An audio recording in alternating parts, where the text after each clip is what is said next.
40k Fireside podcast, where we discuss everything to do with competitive Warhammer 40k with your hosts Vik, Vijay and David Gaylard.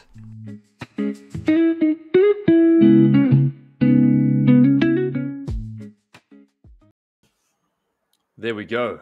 Ooh, it is a new day. It is a new dawn. If you're a fan of the 40k Fireside, we've got some great news for you today.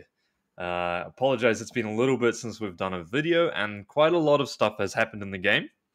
However, we've been working on some stuff behind the scenes that we're really excited, I think is the way of saying it. We're excited to be announcing it today.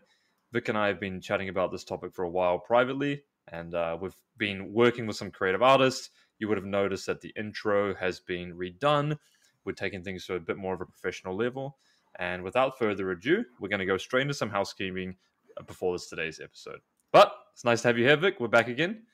Oh, ready to go, episode 63, which is going to be a milestone episode, I think, for us, Dave, because we've got some plans to share a lot more content with everyone. Mm-hmm. I feel like people are really yearning for us to do more stuff, so we're gonna oblige that for sure. Awesome. So, without further ado, we are launching our members section for the 40k Fireside. Now, what does that mean? Well, that means immediately if you become a member, we've already got 2 videos. But every month, Vik and I are going to be putting our best foot forward to release 4 videos a month that only our members will get access to. So which videos do we have there already? Well, I've got one talking about Guard, but also talking about the entire game. That's developing a game plan, seeing the game through a board control perspective, and specifically what Guard units that involves, and the early game tactics using those units on turns 1, 2, and 3. And then Vik, you've got a video covering your sister's run recently at Coventry, right? I have, but I've also done kind of what you've done there, looking at it more in terms of game theory and list building theory, because I think the nuances of list building is sometimes kept a little bit secret. So in that video, it's a bit more of a deep dive into every little detail of how I built the list and how that actually relates to winning the game. Hopefully people find that really interesting. Yes, we had I had a huge amount of positive feedback from the last video where I was doing the Pyrrha Cup reflections.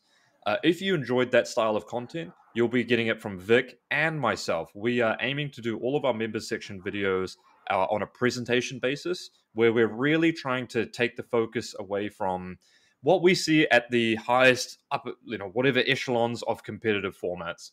I think it's fair to say that our podcast has naturally grown out of Vik and I's experience of the game. And usually when we talk on the podcast, we have a pretty top 1% focused opinion on things. But we're actually trying to use our members section to translate how we see the game into pragmatic take-home tips that you can apply in the game and the here and now, especially if you've focus on the factions that we also focus on. I might be doing some stuff on Tyranids, some stuff on Necrons, maybe some stuff on Admech if I start learning them. And if you enjoy Aldari or Sisters, for example, with Vik, then you're going to be getting a lot of take-home information there. We've really had a resounding amount of realization is a bad word, but positive feedback through a couple of different channels that have helped us kind of scope and direct the way which we want to deliver that content. Vik and I have been chatting over the last 2 to 3 weeks now on how we want to divide the podcast kind of content and how we want to divide the members content. And the members stuff is going to be educational pieces that you can take and directly apply to your next tournament or your next practice game. Whether you're a 1-4, 2-3, 3-2 player, 4-1 player, and even 5-0. But really, we're going for the bulk majority of the competitive playing community, as opposed to what we find on the podcast is sometimes our information really applies at the highest level. Mm-hmm. Yeah, I think the main channel stuff is going to be that kind of wide general stuff, like what we're doing today with the tier list, talking about the meta, the balance updates, our wish list for what we would like to see changed in the game. And, if anything controversial or kind of annoys us, we'll definitely guaranteed do a Fireside rant. Of course. Another big thing that's been launching, as if you're a listener and you looked at the last video, you've known that I've started coaching. Full-time is not the correct word, but it takes up a lot of my time already. This actually was the catalyst which invoked Vik and I thinking about where we should take the podcast. long story short, I had a massive amount of inquiries for coaching. I think I had over 25 inquiries already off one video, and then I've already got 15 active clients on top of that as well.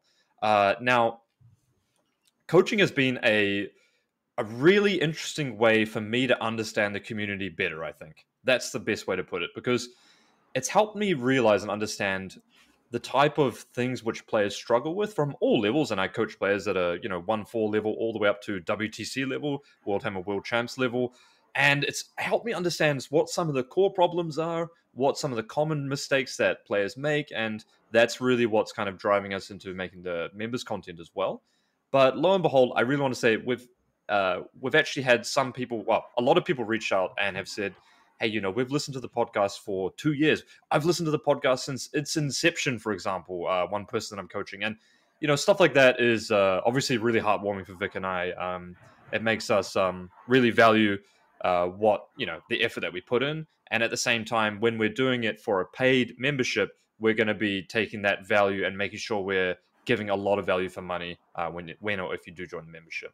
So that's where they're kind of the two of them intertwine as well. So what I would say is the coaching is going really, really well. I'm really enjoying it. I'm coaching a team tomorrow night that's coming to our tournament on the weekend actually as well. So doing a team consultation. If you do have some questions about coaching or inquiries, then there's a link in the description down below. You can get in touch as well. Anyway, that's enough housekeeping.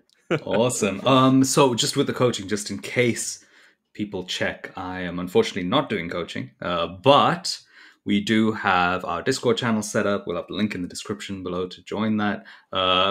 There's a members section in that if you join the second level of membership on YouTube, and you can ask me unlimited questions, and I will answer in depth on that rather than doing any coaching. We completely forgot about that, of course. The amateurs that we are. We have 3 tier lists of a tier list of memberships. The Katachan package will get you access to all of our members' content at, I believe it's $5 a month. So there'll be 4 videos there. And then I think we've called it the Phoenix Lord, I think is £12, and that'll get you, or 12 USD, that'll get you access to our Discord where you can pester Vik and I as much as you want about questions on lists and everything like that. And then if you just love the show and for some reason want to support more, there's a Primark for like $50 or something that you can there'll be some legend that you can support us with there as well. But there's obviously no pressure to do any of that. Even if you just come as a Katachan, like I think the Katachan is such a great opportunity. You're going to get a distillation of information from myself that comes directly from coaching, and from Vik that comes directly from the games that he plays and the faction that he plays as well, both in like a really refined format. And we're kind of benchmarking like around the 30-minute mark for each of our videos, hard-hitting things that you can take home. Definitely give it a go, guys. Just see how those first 2 videos are, and you can go from there. The join button doesn't exist on the YouTube app. Just remember that. You have to go into a browser, but there'll be a link in the description. If you click that link, even in the YouTube app, it'll open your browser and you'll be able to join. But we have to give a special shout out to... There's one. there's someone that has already joined prior to us even making this video. A big shout out to Edward Hearn. For some reason, you have beaten the crowd to absolutely everything. So good on you, mate. Vik and I had a bit of a chuckle when we saw that there's already someone joined. So overall, Vik and I are super excited. We have been talking about this for a long time. If you think about, Vik and I have always done the podcast on our own terms. We've never taken a sponsorship from anyone. We've always tried to speak authentically and honestly what we think about the game. I've done a couple of rants that have landed me in a bit of trouble as well, I'll be honest. But it's organically grown into a community, and I think the coaching made Vik and I realize that we actually do have quite a dedicated and special community here that are willing to back us. And that's why we've kind of come to the realization that maybe this is something we could really embark upon. So just a special thank you to everyone, even if you don't join as a member, if you just come here and have dropped a comment, or if you have just been a long time listener, like we really appreciate it. And it's crazy. Vik and I obviously think it's crazy.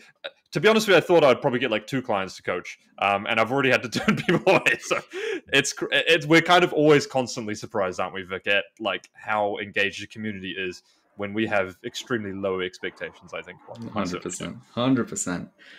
Perfect. So Dave, What's All the right. plan? We've Oh, got a tier list up on the screen.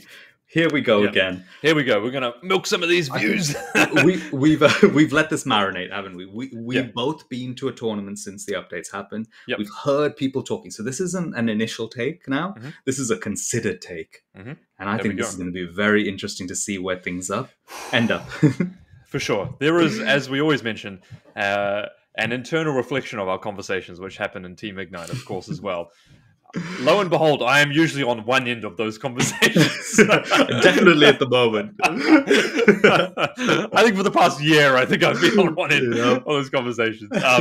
As you can imagine, that's probably to do with Guard as well.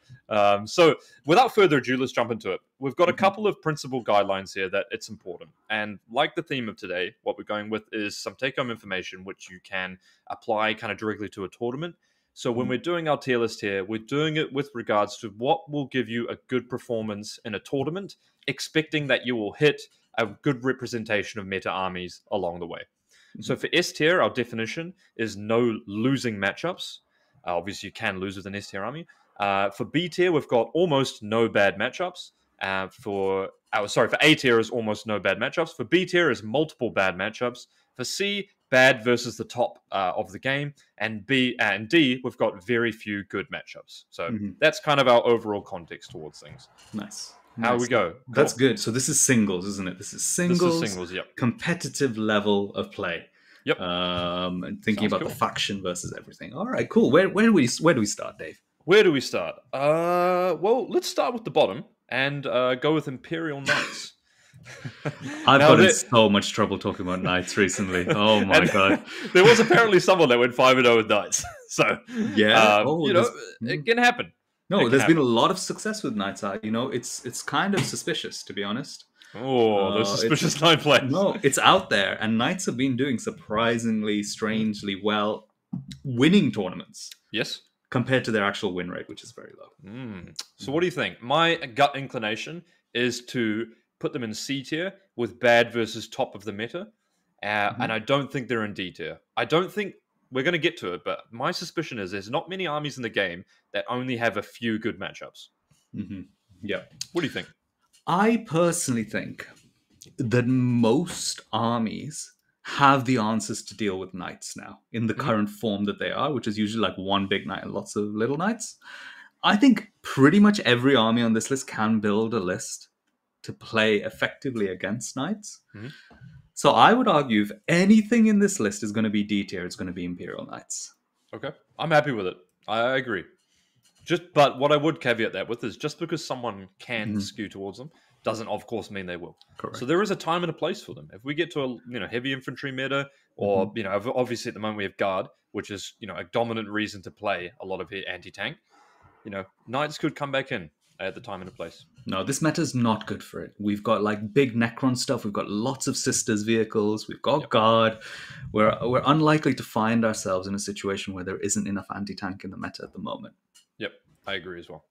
All right, a big mover. Although I personally don't agree. I guess no one has had our takes from what we thought from the balanced data slate, of course, as well, right? But I think Drukhari got hit far too hard for the actual strength and tournament performance that they had. So they are an army that I'm struggling to see as a great army at the moment. I think they do have multiple bad matchups. I think so. I think they have a lot of bad matchups. And Drukhari an interesting one because anytime you get a lot of units in your list playing out of transports that's fast, immediately you'll notice that some players, which is what's happening with Drukhari, like players like Skari, who are doing really well with the faction, are doing well because their core game skills are really, really good. And this is a faction that allows you, if you have good core game skills, to manage. But that doesn't mean you have good matchups across the board. And in fact, I would argue Drukhari have mostly bad matchups across the board. But saying that, I think they're okay to compete in a way that maybe Imperial Knights are not. I would wonder what they're like versus. I think Guard is quite a challenging matchup for them. And I think Gene Stealer Cult should be quite a challenging matchup for them on paper. 100%, because the respawn unit mechanic, being able to trade points and points efficiently should be very powerful, which would lead me, spoiler alert, to think bad versus top of the meta is probably a good place for them here. Yeah, and it can play the game in the bulk of it. Yep. What was B tier, by the way, again?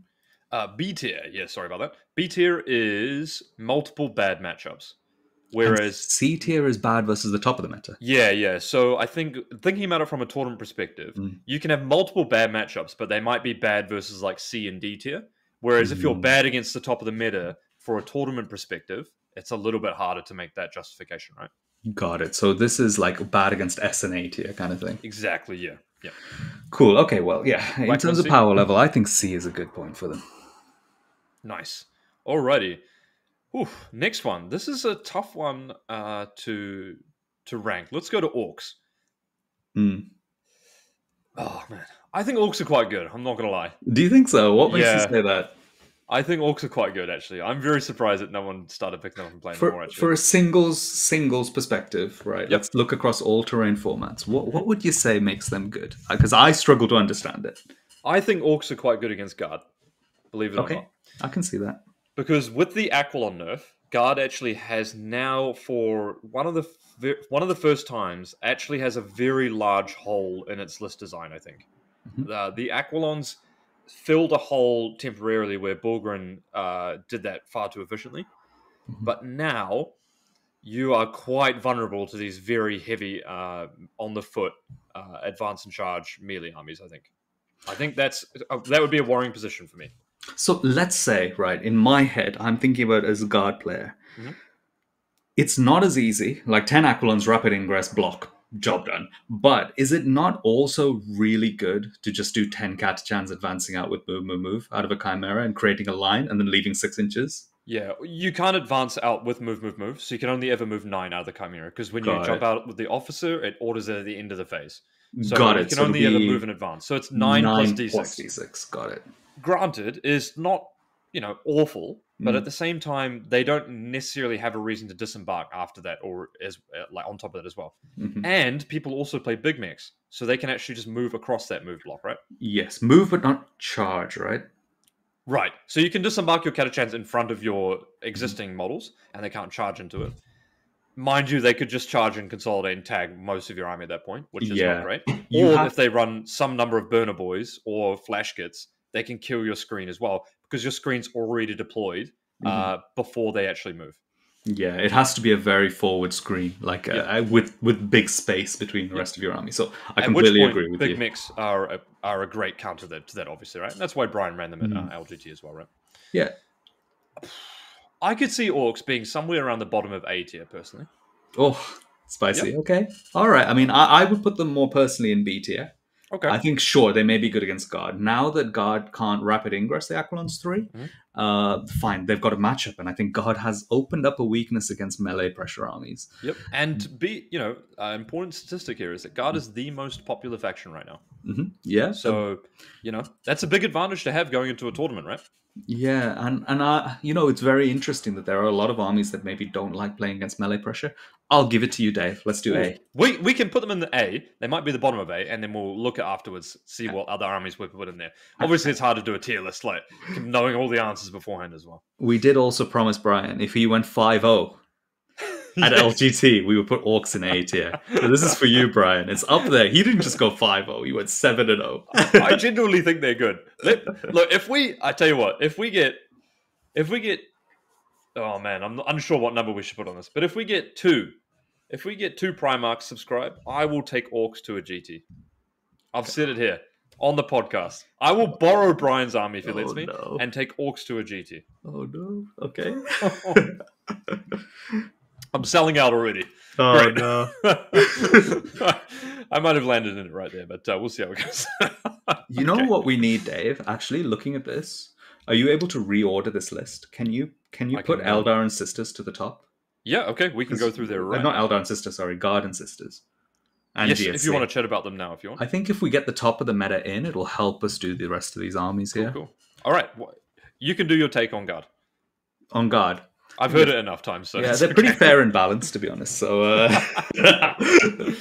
okay, so Guard are a tale. They're a legend. They will be remembered in mythology. I think they're the most consistently nerfed army, right? Like, The- if you think about every balance slate, I think they've always been nerfed. It's kind right. of weird, isn't it? Here's the thing. But they've also been buffed. They've constantly been nerfed and buffed Mm. because people haven't caught on up until yeah. just now that Guard are good. Because Guard have been good for a long, long time. They've been good since just after Eldar got nerfed for the first time, in my opinion. That's where it all began. And they were Okay. solid then. You know, we had Manticores. The Manticores got nerfed. The Bulgrin was still good. The Scions were good. It was the Kazakin were good. Yeah. So this has been ongoing, and they've constantly been getting compensatory buffs. Mhm. What's happened now is that they've got their nerfs plus compensatory buffs. Bulgrin got points nerf, and they got their compensatory buffs. You know, the tank commander can do orders. Ogryn are a little bit cheaper.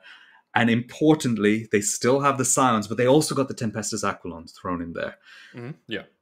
So actually, for an army which was sitting right near the top of the meta, they actually overall, in my opinion, took a slight buff Yep. when everything else kind of took a nerf around them. Yep.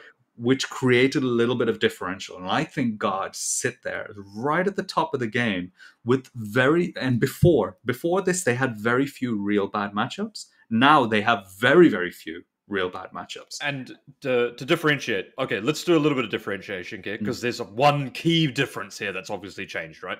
Mm-hmm. Are you talking pre-Aquilon nerf or post-Aquilon nerf? Because there is a huge power spike difference between those two, as I see it as a player, at least. Okay, let me do it slightly differently to make it clear. Before the last MFM update, everybody would say that Sisters and T-Suns were brutally strong. Mm-hmm. Now, I'm a Sisters and a T-Suns player. This is WTC, right? Yeah, WTC time, right? You know, even for UKTC, everything just around that time. I would say that I had a clear losing matchup into a good Guard player with T-Suns, personally. In like one of your or NASA's list. And I played that game. I lose that game, flat out. And then with the Sisters, I personally thought at that time I had a clear losing matchup. Not a clear, just a slight losing matchup, just about. And then the MFM came and brutally nerfed down T-Suns and Sisters. I think Guard have no bad matchups. They have a possible loss, but I don't think they have any truly bad matchups, which they can't find a path to victory. Yeah, I would. Okay, yeah, and that's with the current Aquilon state, right? With the pre-Aquilon WTCW. nerf. Yeah, so pre-nerf Aquilons, we both agree that they're clearly the best army in the game. I would argue, rules-wise, they're technically broken at that point. Okay, sure, yeah. A lot of that impedes on one data sheet that no one knew was coming, etc., right? So we can't really say that was in the game plan for Games Workshop Balance Team to maybe. I don't know. Yeah, the Aquilons break the army on top of a very good army. Okay. And then so post Aquilon nerf, you still think they're the best army in the game? Yeah. Okay. I disagree. I think that GSC is the best army in the game currently. And I think that the margins, if the margin was, say, pre-Aquilon nerf, 10% between Guard and the next best, I think the best argument you could make at the moment would be that there's only 1 or 2% between Guard and GSC if you thought Guard was better. I think GSC are better right now because I don't think GSC have anywhere near as bad matchups as I actually think Guard have right now. Okay, let's hear it. What are these bad matchups? I think BA, all footmen, is not a good matchup. I don't think Orcs is a good matchup. I think GSC is a very tricky matchup. And the thing about Guard now is that you're struggling between having enough melee control and then still having the output against two different archetypes of armies now. For example, you've got Sisters, Necrons, and then perhaps like we're playing, for example, Ultramarines Gladius as well.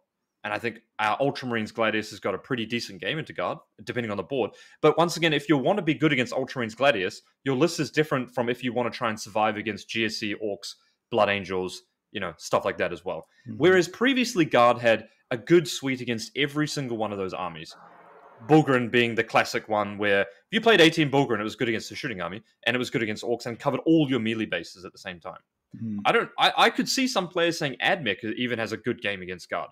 I could see that because it really depends on what variant of Guard you want to make. Now, I think the most successful Take All Comers guard list is something like 3 Chimeras, 3x3 Ogryn, only 1 unit of Aquilons, I would say as well. Okay. 30 Catachan, completely board control orientated, is only trying to play the points on the board as well. Yeah, and shooting as a counterpunch, right? Exactly, right? So you're getting tied up in combat, you're staying in combat, minimal shooting counterpunches. Now, believe it or not, I played a game against Liam, which I know we were both watching while I was playing, obviously. Liam was playing Chaos Space Marines with, let's just say it was an all-foot list, for example, right?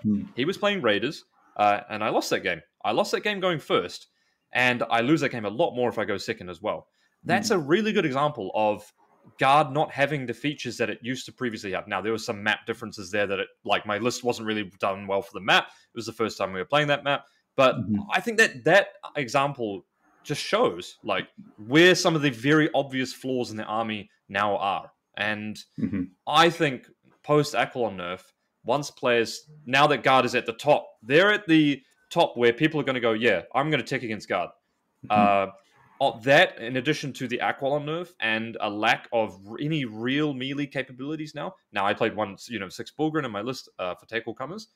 I think is going to make Guard drop down quite significantly because I genuinely think that Aquilons were doing mega heavy work.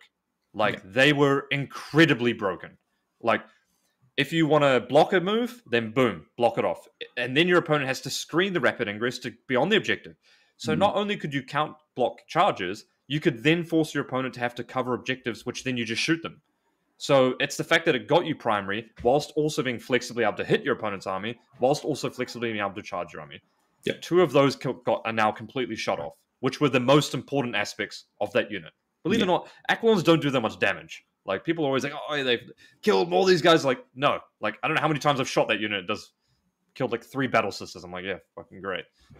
So I personally think they are in. If you put the in, I'll throw my microphone through the screen. I don't think they have any losing matchups. I don't think they have a game where they go into where it's like you should be losing this game. But I don't think they're on the winning side of many matchups. And I think depending on your list, it's going to go either way. So I am happy to put them in S tier, but at the same time, I'd like to put GSC above them, which kind of segues us in there. Oh my god. GSC are not above Guard here, Dave. GSC are brilliant, don't get me wrong. And in fact, I would completely agree with you that they're on the S tier. But speaking as someone who is not a Guard player, I am the rest of the factions in the game. Yep. I think GSC are super strong. They probably have the positive game into so much stuff, but they feel surmountable, especially if they don't grow their comebacks. Okay. But what if you're not just playing a classic shooting army? Because Sisters struggle, and don't get me wrong, Sisters is not a good matchup. Guard is not a good matchup for Sisters, in any regard of Exorcist typically winning on 5s. Castigators just don't have the time to table your opponent before you just lose on points. Aquilons can hit your key chaff units. It's like a paper versus scissors kind of matchup in a lot of ways, right? But what if you were to play, like, if you were playing Blood Angels, or if you were playing, if Penitent Host was good all of a sudden, and you had key threat ranges where you could just launch onto an objective from far away, kill whatever's on that objective, and flip it, right? For versus Guard, you mean? Yeah. No, man. The problem is it's the onion layers of having a little bit too much stuff.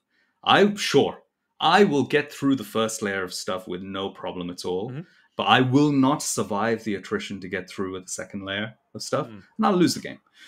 Guard feels insurmountable for me with the Aquilons added in there for the scoring side of things. GSC are really interesting because I would agree. Like, they have a positive matchup into Sisters. Biosanctic should beat Sisters, realistically. Okay.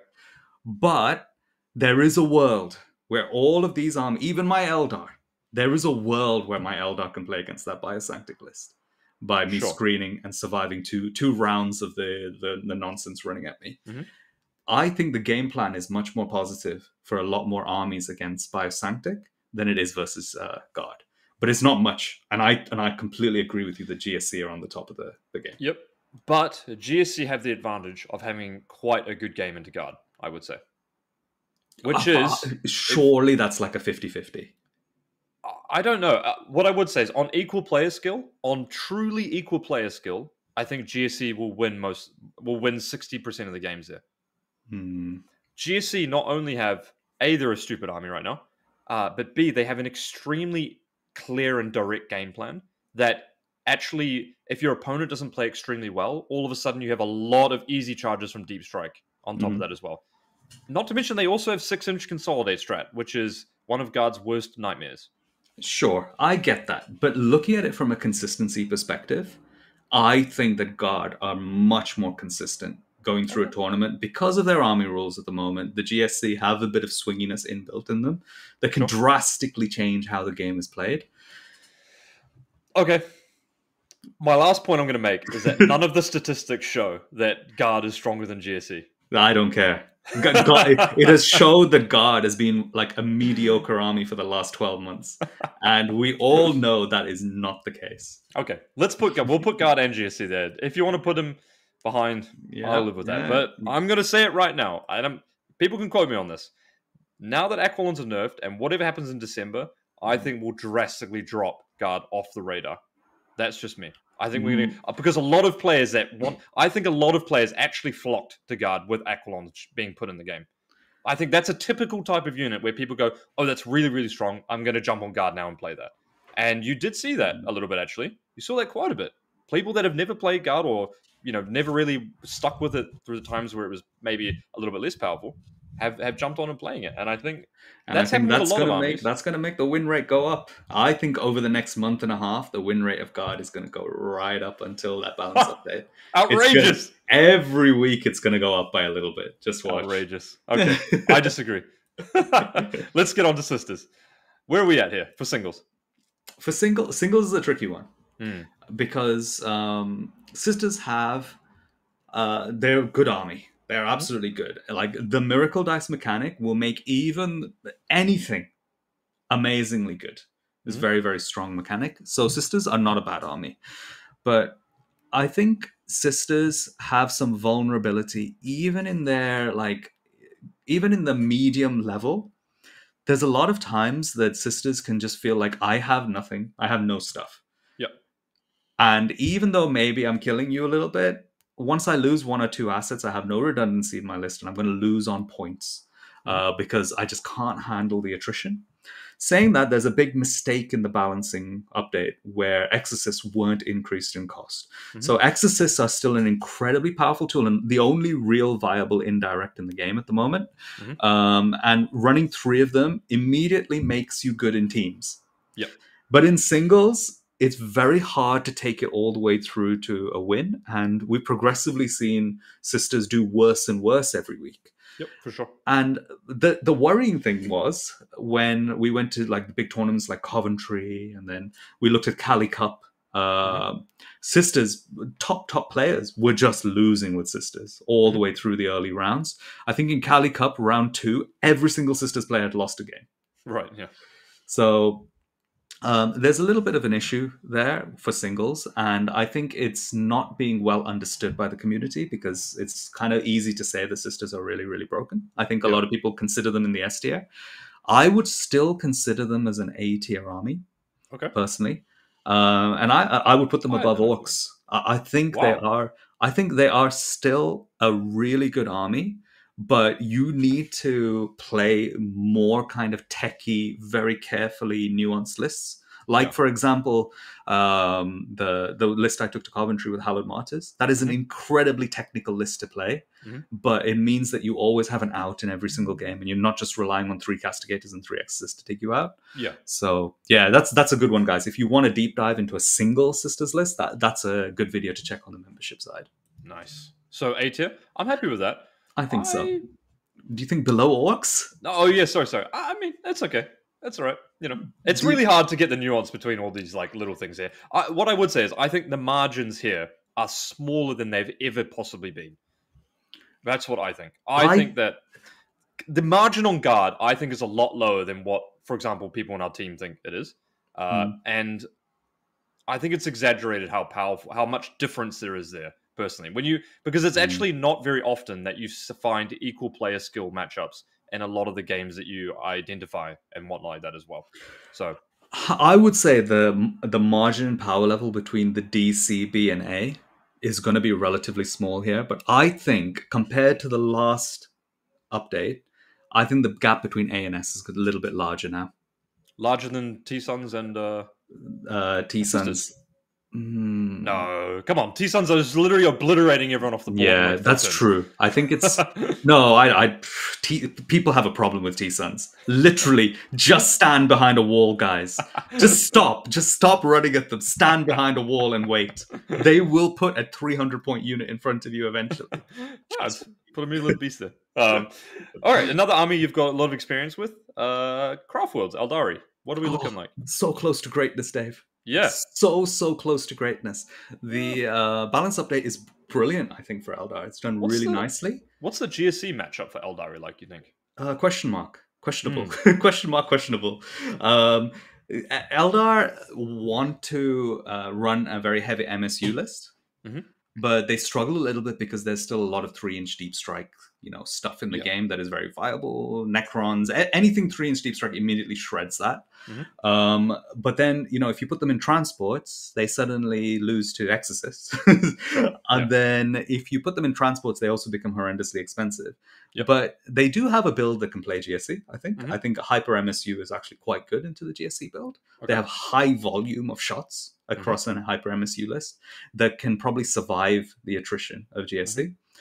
I don't think they're ever beating Guard. I don't think they're really beating Sisters. I think they can play Orcs. So I think they can play a lot of the meta, to be honest.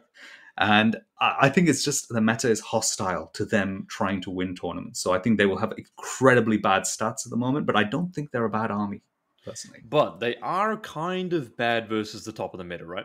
Very. So I guess, are we putting them in C or B tier here? It's a tough one, right? Yeah, I think they are around Drukhari's level. Around Drukhari's level. Yeah. I think the meta is extremely hostile for them at the moment, right? Very, yeah. Like, the chances when you win your first 2 games, you're playing an army that is very direct or is an extremely difficult game for you is going to be very common, right? Yeah, Eldar have a massive problem that they have been pointed like a very good scoring army that is not a very good scoring army. So I mean, even like a death, like round 2, you win 2 games, you hit Death Guard or Chaos Knights or CSM or even Demons, Necrons. Like all of these are like reasonably challenging games. No, you will find a way. There is a way because Eldar have truly good anti-tank in their Bright Lancers. Yeah. So those kinds of games, they find a way. They'll find a way. They'll find a way straight into C tier, mate. Okay, look, let's just get AdMech done because I've got no idea how good this faction is. We are playing this at the ITT coming up for the 5-man teams event. Its matrix looks absolutely bonkers. I don't believe that's true. It's going in A tier. Art of War put AdMech as the best army in the game. The best army in the game. So if you want some more in-depth analysis, yeah, I would probably go there. Richard Siegel knows what he's talking about. I even have like 3,000 points of this army. I haven't even looked at it. But I've heard this spoken about a lot. And AdMech have been doing increasingly well at tournaments as well recently. They've taken series of buffs across this with the rest of the game getting a little bit worse. And AdMech have this thing where they just have stuff. And I think what we're finding now is that in Pariah Nexus, just stuff is so good. And actually, if you go to the members section, I have a presentation exactly on this. Because what's happened is the lethality of the game has significantly dropped from where we began. And after constant iteration of balance slate to balance slate, the lethality ceiling has actually continuously fallen. So a lot of these units that were previously unviable because they would get mopped up by an Overwatch from 3 Warp Spiders or whatever, for example, or just wouldn't have the damage to even dent a durable unit, are suddenly now more and more viable. They're relatively better priced because so much lethality of the game has been reduced, right? Yep, that's it. And, in Pariah Nexus, if you have a unit just running onto the middle, 50 points, this unit. That creates problems for people, If your opponent has an expensive army and you can get the action started and they have to commit with one of their big units, fantastic, right? Yep. That is, and I think the tier list is going to show a little bit of that as well here. Pariah Nexus is fundamentally one of these additions where you need to play primary and secondary control. The game has never actually really been that to this extreme so far, right? Even at the end of 9th edition, you could nuke your opponent's army, like in turns 2, for example, right? the Eldari list you were playing at Warhammer Fest, which we kind of consider the end of ninth, had like Jinx, Doom, Ignore Cover, like with like scatter bikes even, right? That were just like a rude spot unit, right? You had like the Rogal Dawn that could redeploy after roll off and then move and then shoot, for example. Tabling was so much more common. But now all these units like 10 Catachan and a Chimera with 3 Ogryn follow-up is like one of the most points-efficient skirmishing units in the game. Is very powerful against an army that either only has 4 big units, for example, or has lots of MSU units because they either don't kill it and then they trade down, for example. Yep, 100%. Yep. And that's where AdMech's become the big winner, not only with mission changes, but the changes of how much units armies can field. And remember, now that the game is becoming so much more action-orientated, these armies are having to field more chaff as well, right? Like, you can't just play 5 bricks, right? Like, the difference of the quality of an army that has 5 bricks and no chaff between an army that has 3 bricks and lots of mission play is drastically different. The armies that we see nowadays don't just have 5 massive output bricks. No, the more rounded armies with 3 big bricks or 3 massive activation pieces and lots of mission play and skirmishing units are time and time again much more successful. Nice. AdMech. So there's somewhere up there, guys. I think that's a good spot to put him. Yeah, with a little question mark that we don't know what we're talking about. At least we're honest that when we don't know what we're talking about, we don't know what we're talking about. All right. Another list that we are playing is Ultramarines Gladius. We're playing this at the ITT. Once again, this Matrix seemingly very, very good, and apparently has a good matchup into Guard and GSC, which is, remains to be seen. This, I think, is definitely more on the hot take side of things. But this army did get significant buffs in the latest update, with Marius getting the Vect Aura, and then G-Man getting... Ventress. Oh, Ventress, sorry, getting Vect Aura, which is massive on a unit that has Deep Strike as well. And then G-Man getting a 60-point points reduction. Yeah. Which I think in the podcast, I was like, damn, 60-point point reduction. This guy's pretty good. So it's nice to see him come out and play. I think Ultramarine Vanguard, so that's the list which is not really benefited from the Gulliman buff, is actually really good in the meta anyway. And it's been having a lot of success winning tournaments. Obviously, Uriel Ventress getting the Vector is amazing because Ventress is the thing that gives this Dev Centurion Deep Strike. That list combos really nicely, plays really well. It is an army with low redundancy. It doesn't have very many chaff units. It just has a few little hammer units running around. But excellent list. And now seeing Brian running the Ultramarine Gladius list, I think that's a very interesting different take. And that does lean into Gulliman's reduced point cost. Exactly. They have just an absolute suite of great stratagems as well, doesn't he? And so G-Man can make that cheaper return, right? It's a full-on toolbox list, and I think it's very strong. Plays the game well, good long-range shooting. Again, for singles, I think that is a brilliant list, both those lists. For teams, I'm not so convinced it actually pushes any kind of differential because you don't have much stuff in it. You don't have any way to dig your opponent out, so it is very board dependent, so to speak, isn't it? You will obliterate anything that you can see. Yeah. Also, obviously the ballistas going down is a big part of that, guys. If you don't know, we're playing 3 ballistas in our list as well. And ballistas are pretty good, man. So 2 up save. I think, hot take, I think I could see them in singles, definitely above sisters. I think so. I think that's the correct current iteration. That's if you're playing well Gladius list and it's got play into everything, I think. It's only Ultramarines, in my opinion. Yes, exactly. Although we do have Blood Angels and Dark Angels in here as well. Yes, the generic ones, Grey Knights. We could probably smash through this one. I think Grey Knights is just solidly just a B tier army, right? It's the most middle of the middle tier. It's got a couple of bad matchups, guys. Like, I don't think Sisters is a good matchup for it, right? Nope. I don't think Genestealer Cult is a good matchup. Well, okay, I caveat that. It can lose to Genestealer Cult on a dice roll if you misdeploy, which is not a great position to be in. And Guard is not a good matchup for it. I don't care what you think. If your opponent is playing any number of 2+ tank commanders, this is not a good matchup. Period. Okay. Solved. Solved, And I mean, look, the 3-inch Deep Strike does let it beat the Elves, which is below it. So it's in the correct spot. That's in the correct spot. Oh, Necrons. Man. Go on, Dave. This army has continued to shine despite nerfs. And I actually think that it got off a little bit lightly, and it's kind of been shown in the last update. People are still playing the Monolith despite a 25-point increase on that, which realistically speaking is only about like 8% increase on its points cost. Mhm. So that's only like 160 points on your list, relatively speaking, for a key unit. But for some reason, Doomsday Arcs went down. It was quite surprising. So that also offset the list. So actually, the list didn't change that much. But a couple of key things around it kind of changed. Gene Stealer Cult got buffed, and people actually found out that low-key they were really good anyway.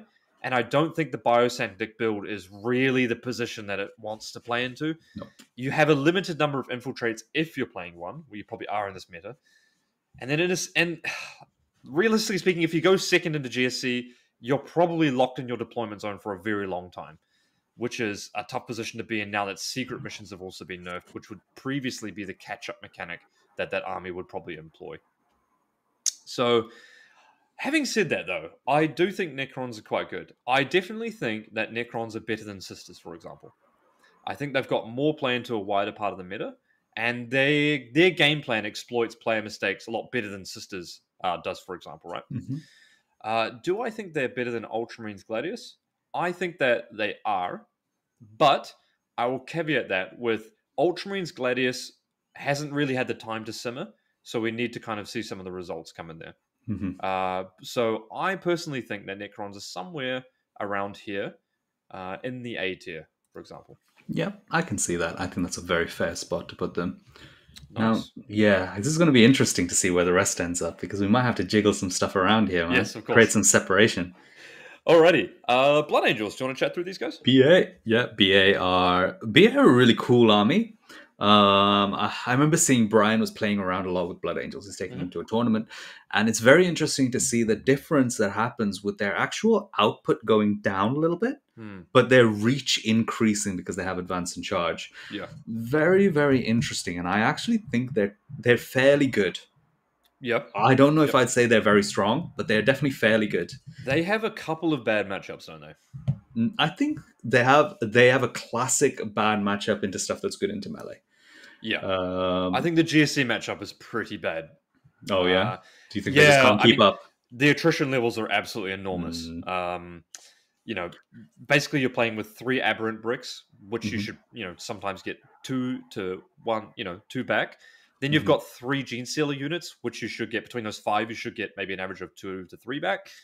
All of those attrition pieces can, trade on their own grounds, but are very good into Blood Angels as well. And then they just have a ton of scoring behind that, on top of that as well. And their units do trade into your units on a one-to-one basis, largely speaking, I think.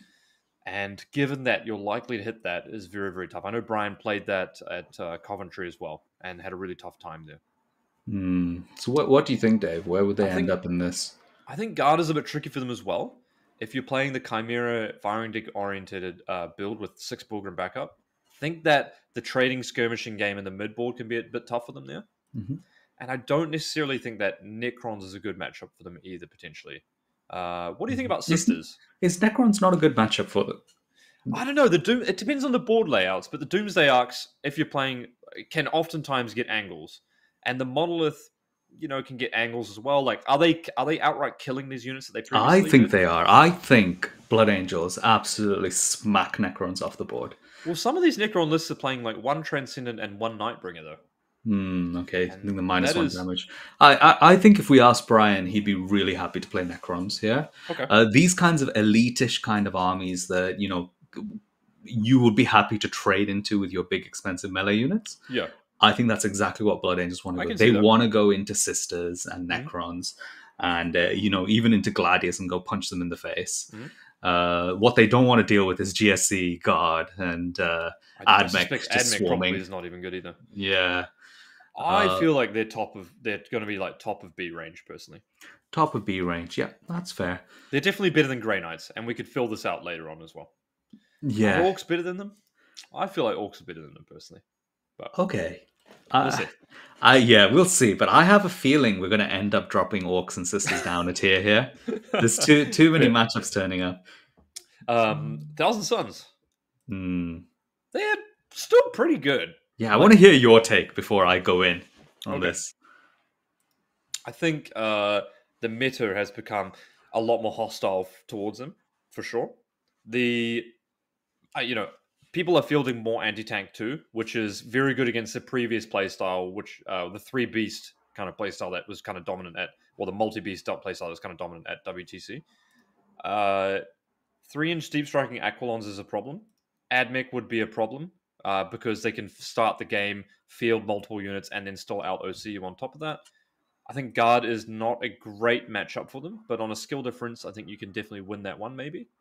Tank Commanders are pretty good, but like again, they can kind of melt in some regards.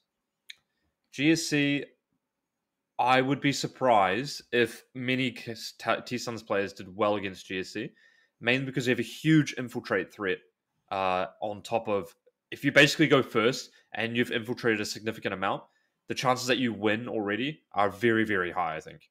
Like you have 3 Gene Stealer units and the Aberrant unit that can, the Gene Stealer units can obviously advance and charge, which is exactly what you do not want to play into with a typical T-Suns build now, which would probably be only 1 Megalith Beast, I would presume. 1 or 0, yeah. I think they struggle. I think they're probably worse. If the average player is sending them to a tournament, I would definitely say that they're worse than Blood Angels. Definitely. I would be. Here's the thing, right? Guys, T-Suns. Okay. Everyone is scared of T-Suns. They have 3 screening units. Let's say they go all out and they go 3 units of cultists in front of you. All you do is trade into the 3 units of cultists in front of you. You don't need to trade an expensive unit. Your cheap bolters will kill those cultists. And then they have to play the game with these massive pieces. Stop being scared of Magnus. You don't need to kill him. Ignore Magnus. It doesn't matter. Let Magnus go wherever he wants. Just kill 2 other units and T-Suns will never win on the scoreboard. And this was the case before the points went up 100 points for them. T-Suns are in such a bad spot now, and I can see this looking on the different T-Sun servers and things. People are really struggling to get wins out with them. The only people that think T-Suns are good are the people who don't play T-Suns. Yeah, that's usually how it goes.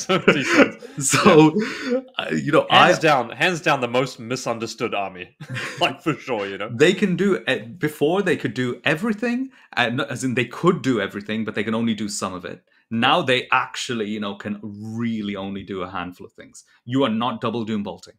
You're moving once and maybe doom bolting if you have Cabal points.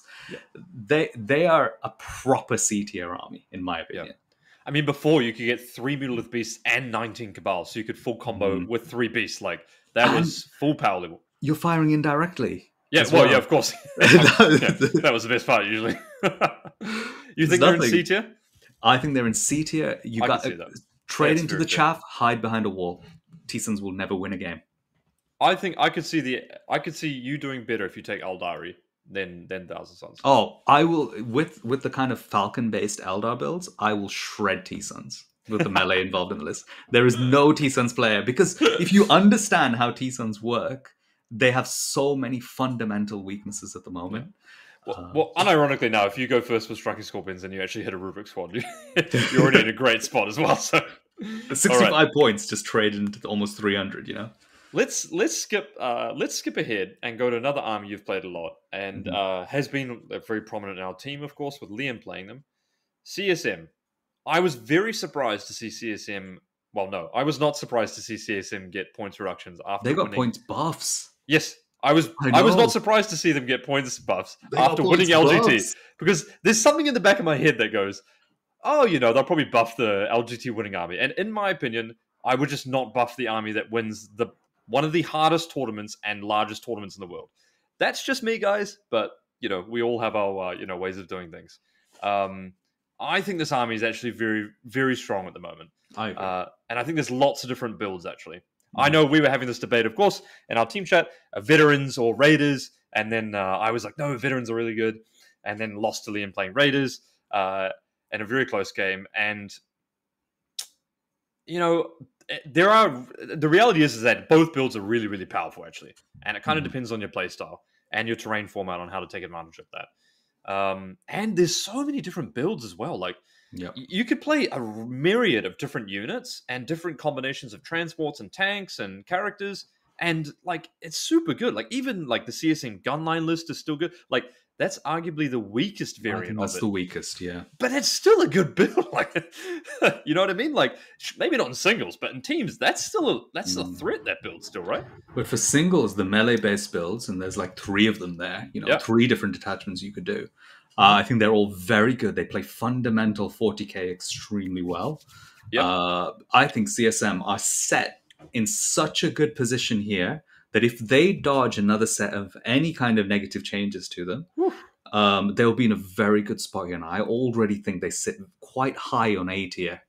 I'm thinking the same thing as well. I think that if you look at the matchups now, and CSM foot slog and it's not even foot slog, like the units are actually quite fast. I think that I would put them at the top of A personally. I think I'd put them above AdMech. Yep. I think they've got game into guard and GSC. Well, Yep. I know they've got game into that.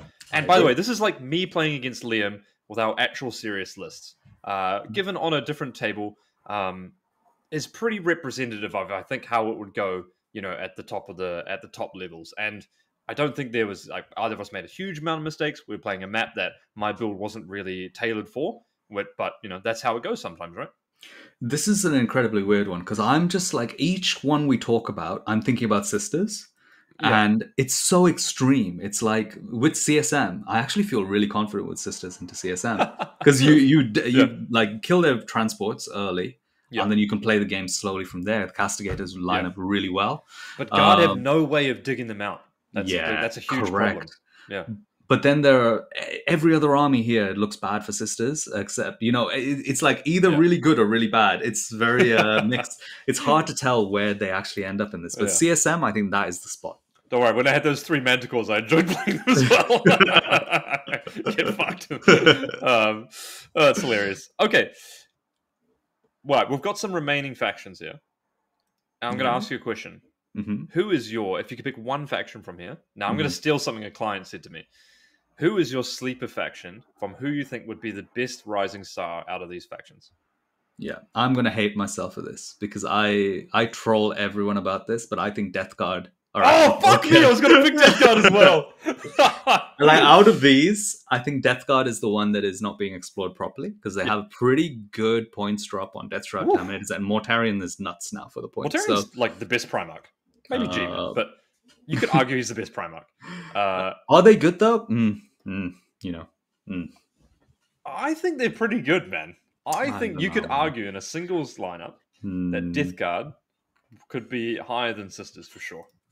Yeah. For sure. I think you could argue that in a tournament, Death Guard actually have... I think Death Guard game into GSC is good.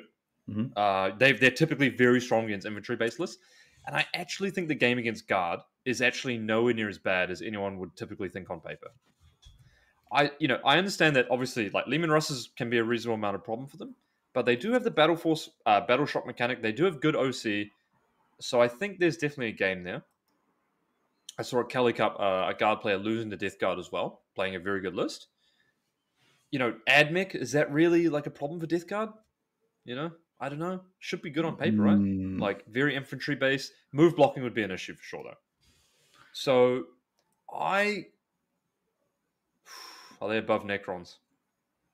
I kind of like them right here between Marines. I'm pretty high on them, I'll be honest with you. I think the Plague Burst Crawler, Bloat Drone, Predator build, and then, or if you could swap one or two of those pieces out to get, some Death Shroud Terminators. I know people have been playing the 18 version. I think that you play one brick, fights first, can solve quite a few of the melee problems, pressure that people can put on you. It's got a very solid game plan. It doesn't have fast OC, so your deployment and macro strategy is extremely important. And most Death Guard players get that very wrong. They push with the wrong units. You should be pushing with the Plague Burst Crawlers, getting them into combat, stuck in combat on the point. And I think once you learn those key parts, they've actually got quite a good trading game. Never take anything but -1 save, unless you're playing against demons. That's the rule. Learned. Yes. If you do that, you are bad. I don't know. What do you think? Is that a little bit high? I did put them above Sisters, but like... Okay, so let's think about this. It determines on number of bad matchups right here. Sure, yeah. I don't think you're wrong here. Technically, based on the metrics that we're using, I don't think you're wrong. What I think is wrong is the Necron position here. Yeah, okay. Well, because, do you think... I think Necrons have bad matchups. They can't handle melee pressure so well. Mm-hmm. Is Death Guard higher than Necrons? Because I was I was umming and ahhing about that myself as well. I think it should go CSM, then add mech. And I think Gladius and Death Guard sit there, with Gladius ahead of Death Guard. And I think the Necrons drop down to the Sisters level. I'm fine with that. That works out for me. I mean, realistically, guys, we're talking very thin margin. Yeah, it's very tight. Arming ahhing. Doesn't matter. I mean, if you go to doesn't matter if you go to a tournament and you lose to Necrons with Death Guard. Like, obviously that can happen, right? That's not how these things work. Awesome. It's so funny that Vik and I obviously I didn't ask Vik that question beforehand, but that was legitimately my sleeper pick. Yeah, I knew it was going to be as well. You should have gone first. I thought I was going to catch you up. You thought I was going to go Ret Cadre. Yes, I thought you were going to go I know. Okay, everyone's high up on Ret Cadre. I don't think this army is good. Oh. Convince me I'm wrong. Oh, Ret Cadre is good. Okay, I'll give you this. Is Ret Cadre good against good players? Yes. Okay, sure. I think Ret Cadre just has a lot of stuff in the list. And I think that is fundamental to success here. Now, is it a proper bully army that you think Tau is? Like, oh, I have all these suits, I'm going to blow someone up off the board. I don't think so. I think it's surgical strikes, reusing your units, and you just have chaff for days. I think it is solid, and it should have a decent set of matchups. Now, here's the one where Sisters being actually technically less popular now is a problem, because Sisters have a good matchup into that. I mean, Sisters wiped this army off the face of the planet. Yeah. And, you know, can they handle melee pressure? I don't know, man. Does Ret Cadre beat Death Guard and Necrons? That's an interesting one. I think that they give that a really good game. I think they have the output there. I will tell you now, in my experience, believe it or not, the Melter squads actually struggle to kill something that you think they would wipe off the planet. For example, Melter squads on average only just kill an Exocrine with a 5-up invuln. Only just. Now, a lot of people in their heads, I think, are like, yeah, obviously you just one-shot that. No, the math doesn't actually support that. So does Ret Cadre, if you smoke a tank commander and they're unguided, I don't think Ret Cadre actually kills a Leman Russ on average. Because you're wounding on 5s, re-rolling, that's 50% chance to wound. You're hitting on 4s, it's a 50% chance to hit. And you just shred them back, and because the commander's in there, it's actually a relatively expensive unit with the commander. It's very cheap without the character. Yeah. I think there's some room to explore stuff with Tau still at the moment, but I agree with you. I think, you know, they're more of a B-tier army than an A-tier army for me. Okay. Okay, good. I think people are a little bit high on this one. I also think that this is definitely an army that if the first time you play against it, you get like, holy fuck, like, I can do that? Like, yeah, okay, that's a problem. But if you actually stop and think where they can move their models after they fire and fade, you line up things to just kill that afterwards. Once this army has like, once it loses like 2 suit units, its damage drops off the face of the earth. Because typically this army has 2 suit units that are good against your army, and then 2 suit units that are usually crap. Once you lose the 2 suit units that are good, their efficiency drops a lot.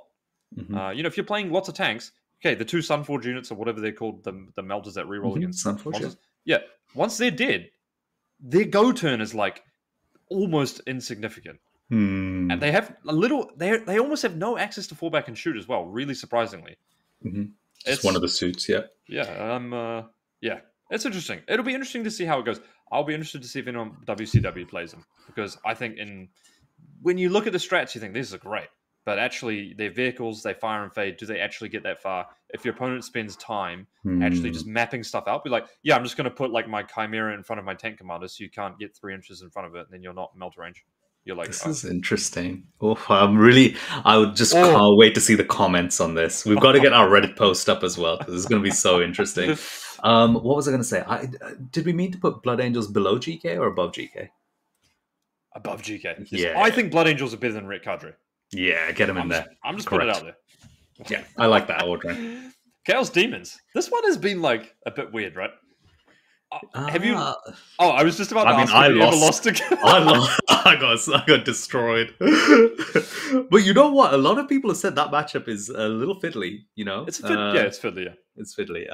The multiple greater demons is actually awful for sisters. That game is really bad. That's not the one I lost, by the way, guys. I lost one which was much easier. um, so yeah, chaos demons are all right. They're okay. Are Chaos Demons favored into any of these armies here?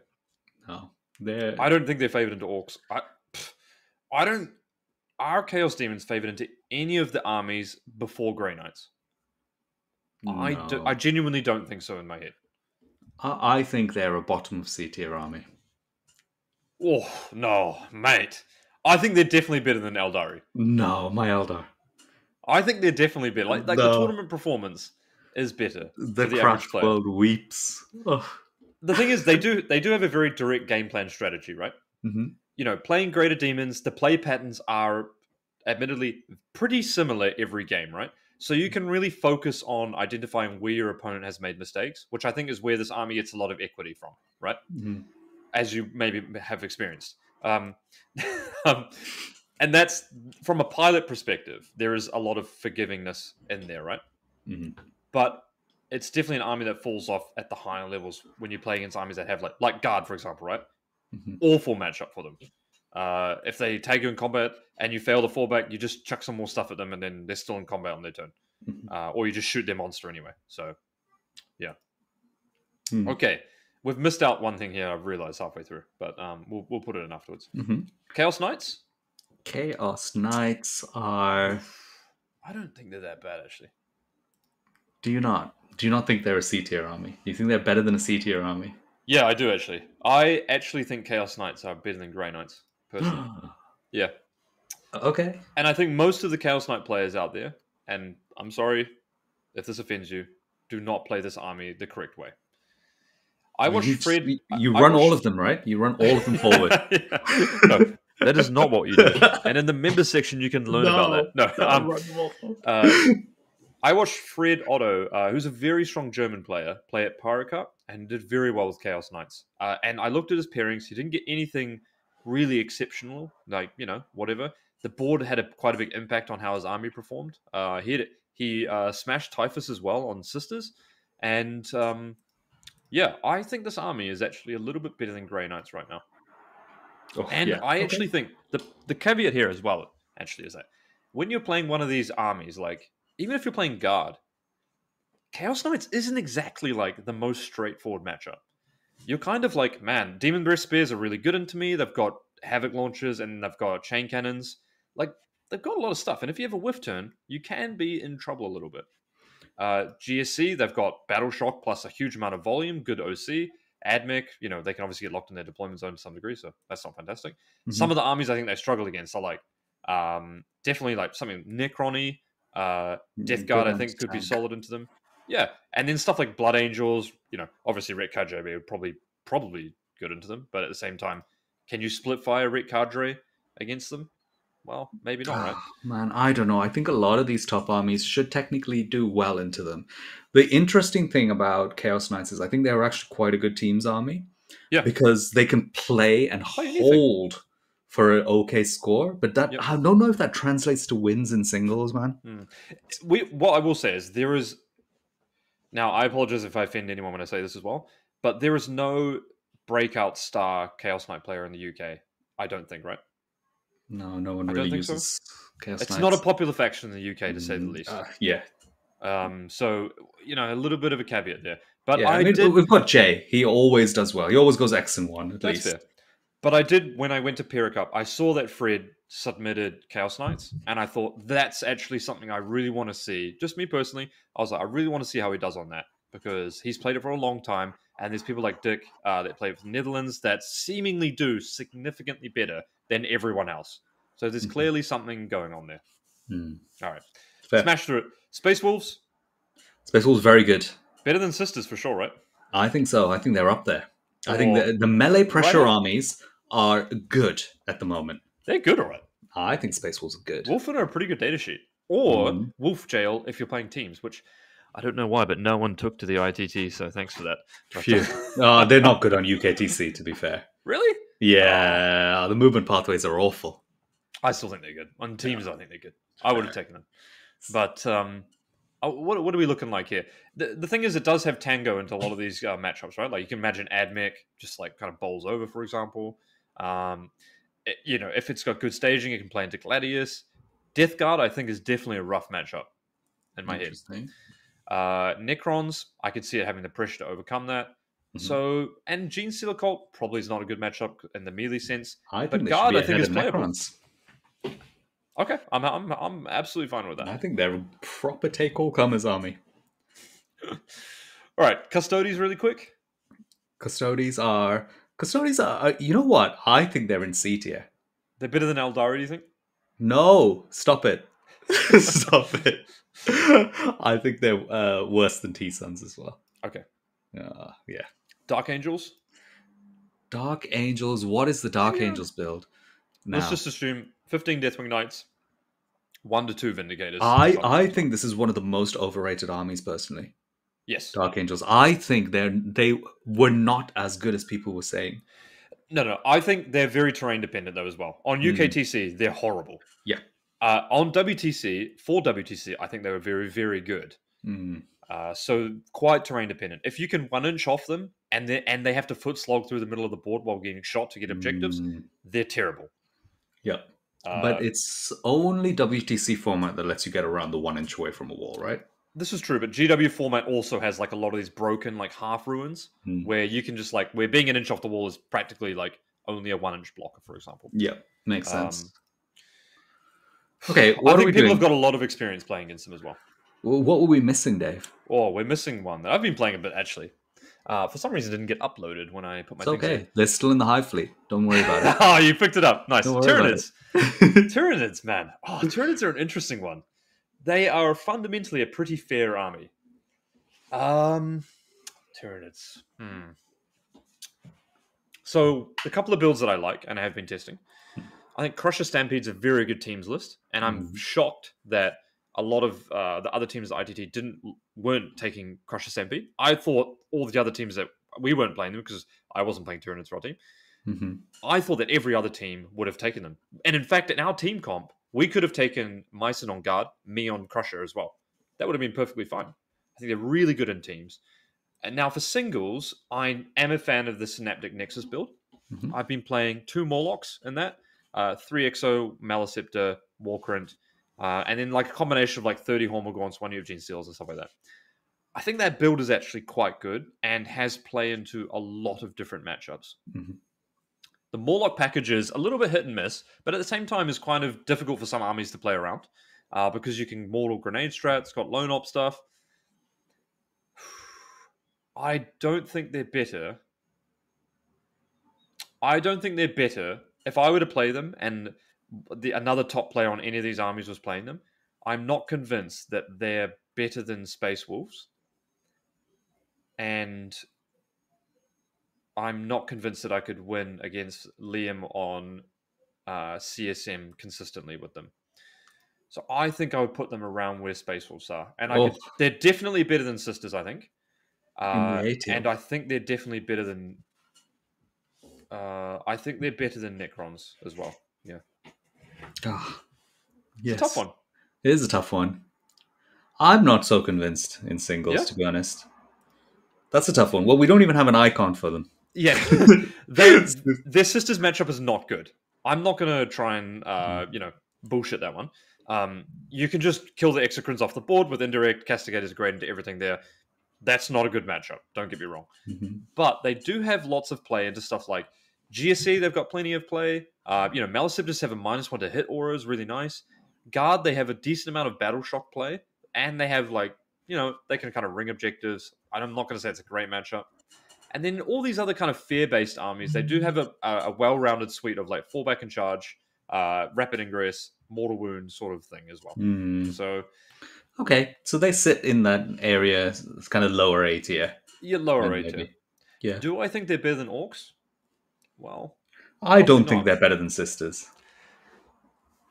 That's fair across the board. I can respect that. I think as much as we're saying Sisters are kind of bad, they actually do compete in this realm. Let's take a rehash then. And what are you looking at? What's standing out right now that's been bugging you, and you're kind of thinking in the back of your mind might be in the wrong place?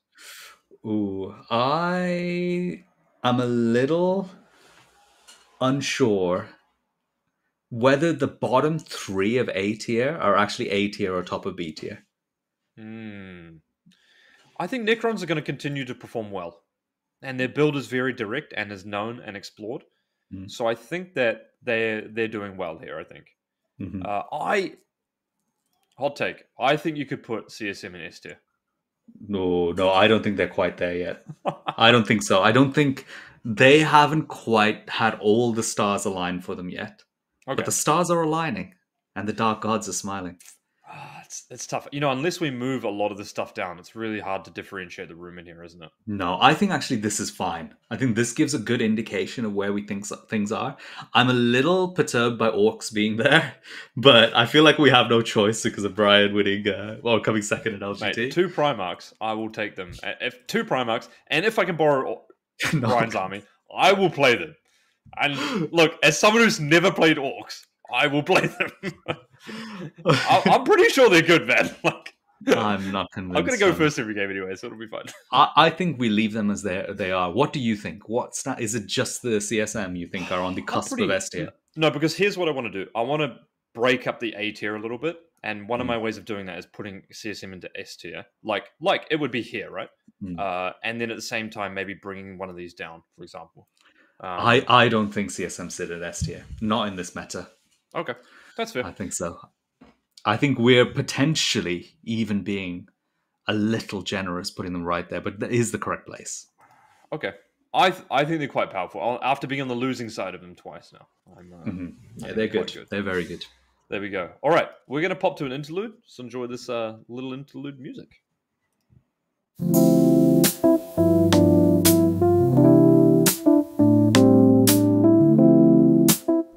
Make sure you check out our other content on YouTube at 40k Fireside. We also have a YouTube member section with exclusive content on 40k strategy, tactics, and faction deep dives. For more information on our one-to-one coaching and masterclasses, get in touch with links in the description.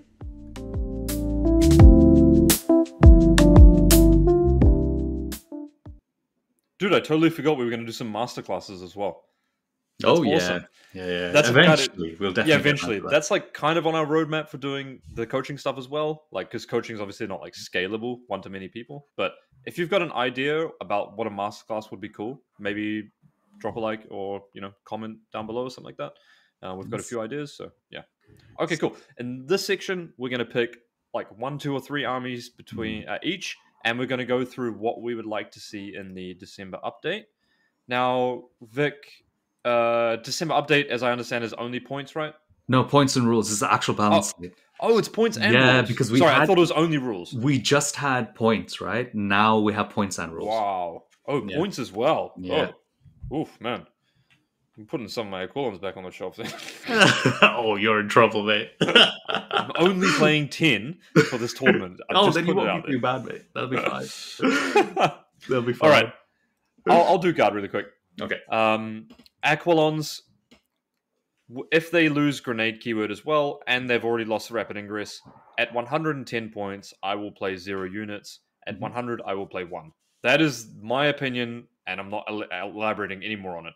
What needs to go up is a 5-point increase on all of the board control pieces, and the offensive pieces need to stay the same price. I don't think the offensive pieces are oppressive at all. I think they're really well and fairly costed. But I think the board control pieces are a bit too cheap, and that's where guard gets a huge amount of mileage. That's obviously the best way to play the army. What about GSC? I think we should both just agree that they should get points kind of across the board on a couple of their key units, right? Yeah, I think that was the previous range points. Something about GSC's, like people have been talking about GSC and Sisters both getting rules changes. Rules change, yeah. So the cult ambush being changed would be a good start, right? So we'll see whether what the danger with that is, mate. You know what the danger is? That they make it stronger. That would be difficult to achieve. But what I could see them doing somehow is messing it up and going, you get a set number of resurrections every game, and then people just resurrect the most expensive best units and then fill the rest of it with just chaff and scoring. I don't think that is the right way to do it. Mhm. Maybe a set number of resurrections per turn would be a way of doing it. Scaling, maybe, I don't know, Like but 1 unit per battle round or something. 1 unit per battle round would be so much easier than like everything else, because then your Mm. opponent could actually manage. Okay, am I going to kill this unit? No, I'm not going to kill that unit. But it Which needs to be actually, controlled, right? It can't just be 10 aberrants every battle round coming yeah, back. yeah. Imagine if they're like, yeah, you can resurrect 3 units a game, and everyone just goes, well, I'm going to take 30 aberrants now and Here you resurrect go. them. Here you go. Here's 2,800 points of my army. Yeah, so I think they should. If they significantly nerf Cult Ambush, they Mhm. shouldn't change the points on them. But if they don't significantly nerf it, they should undo the points. Personally, it's just a Yeah. terrible game mechanic. No one enjoys going into a game and be like, "Well, did you roll a 4 up?" Like, oh, awesome, bro. So, GSC are my big danger point here okay. because the gap between these two balance updates is so small, Mhm. and GSC's rise to glory has happened in this small window at the Yep. start of this little patch.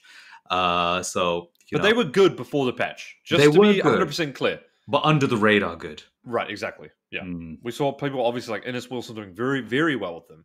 It came the same place as me at LGT, for example. Mhm. We lost on the same board. CSM, it's a tough one. CSM are tough to balance, you know. You know the core things are rhinos and legionaries. Yeah, I those are the don't two I think- was going to say as well. I don't think CSM would really hurt by just getting a small increase and getting like 50 points added onto a list. Yep. I think that's probably where they sit in order to have balance. They would still end up as a very strong army. Yep. But it's very unfair and feels kind of harsh to nerf them too much for some reason. Is 50 points a small nerf?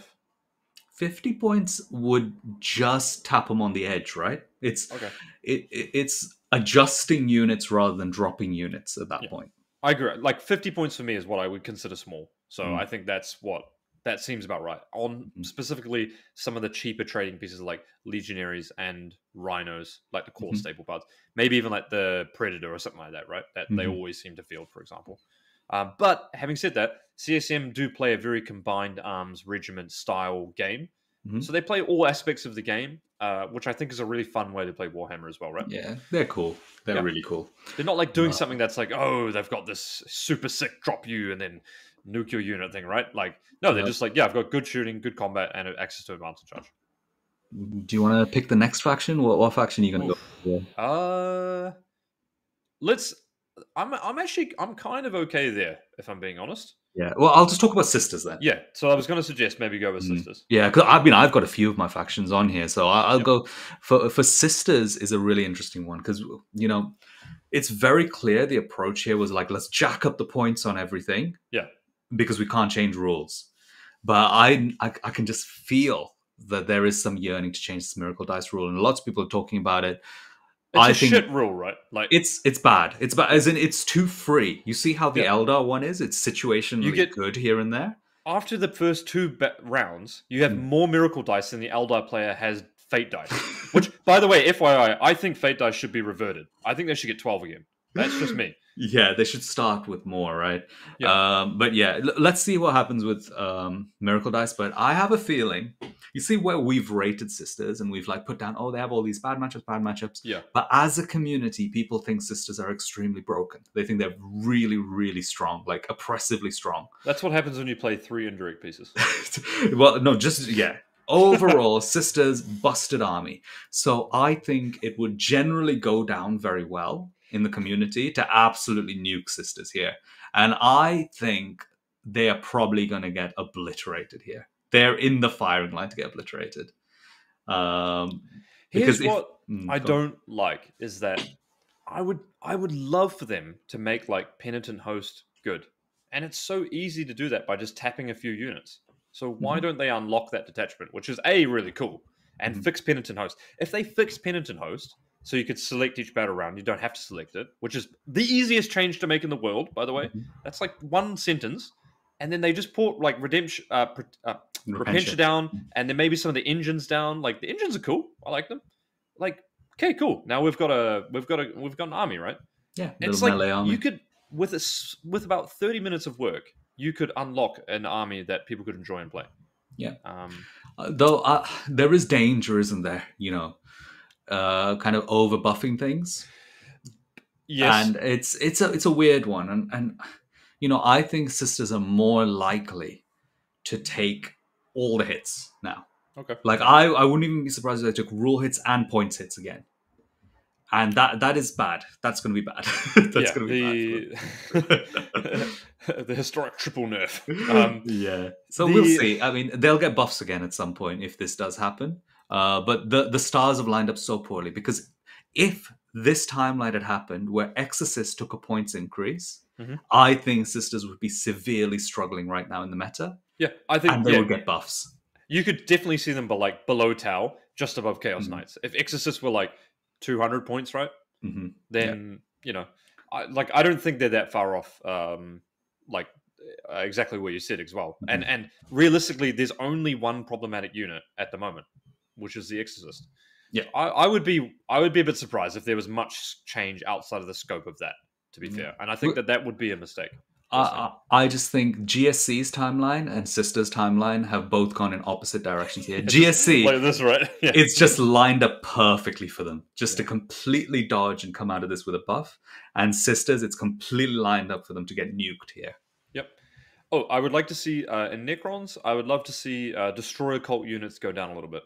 Because they have like the Annihilation Legion. I think they're really cool. I don't think anyone would be like, oh my god, my opponents killed me with destroyers. Like, no, I think they'd be like, damn, Annihilation Legion. Like, I think that's cool. I personally wish that they've been very hesitant on decreasing points. I think that now's the time where they can be a little bit more creative and liberal with decreasing the points on some units. For key factions, for example. I think not Chaos Knights, but I think maybe there's some space for, Drakari now, Custodians definitely. I think Chaos Demons have some space for some unit, changes. I obviously think Orcs are probably like that as well. Marines have a huge depth where they could do that. AdMech as well, like units that have never been played. That's just me though. Yeah, no other super problematic. Yeah, I mean Eldar, I don't think you can really fix, to be honest. So it's just meta dependent. I think they just need to wait for their codex. Sure. T-Suns, I think, just need to wait for their codex as well. Yep. I think they could go a little bit further on points decreases for the big knights, personally. And yeah.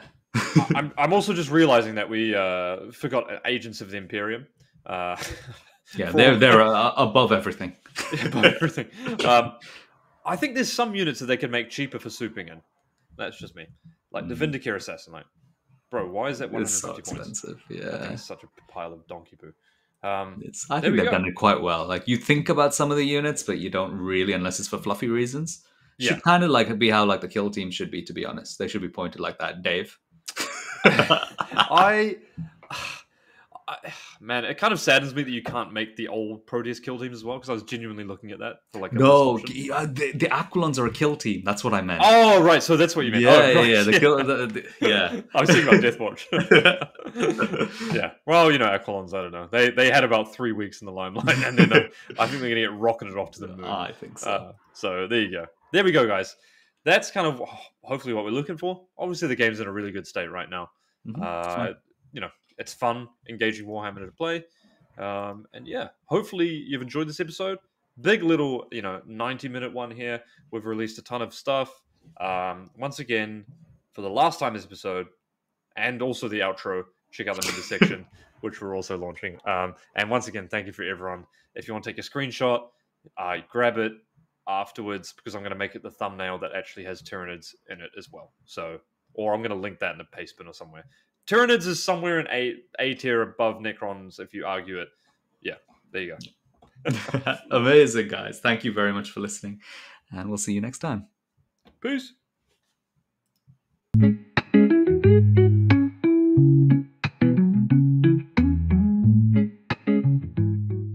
Thank you for listening to the 40k Fireside. Make sure to leave a like, subscribe, drop us a comment, check out the YouTube members area, and we look forward to seeing you again next time by the Fireside.